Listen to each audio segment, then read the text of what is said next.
I've lived my life.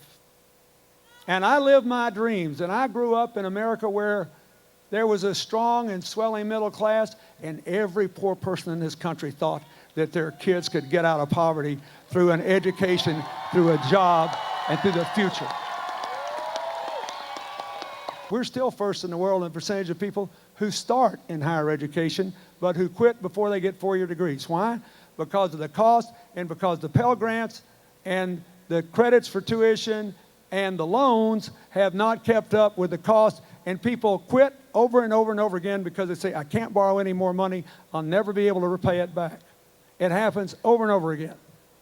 And then people get out of medical school and say, you know, I might like to go into inner city Los Angeles and be a doctor for a while, but I owe $250,000.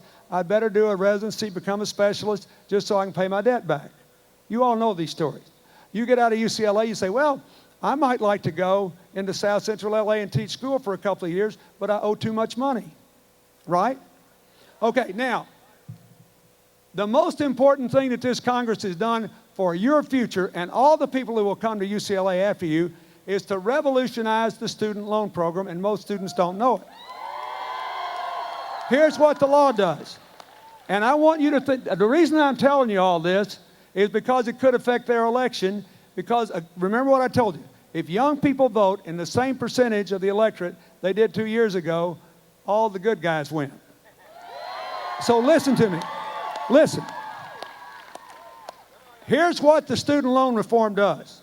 It says instead of paying $60 billion over a decade in unnecessary middleman fees to banks, we'll just have a loan reserve in the Department of Education. We'll send UCLA the money. They'll make the loans direct.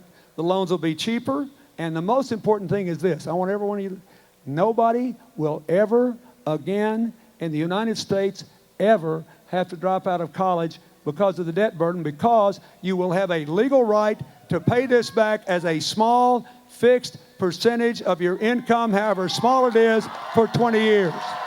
Nobody can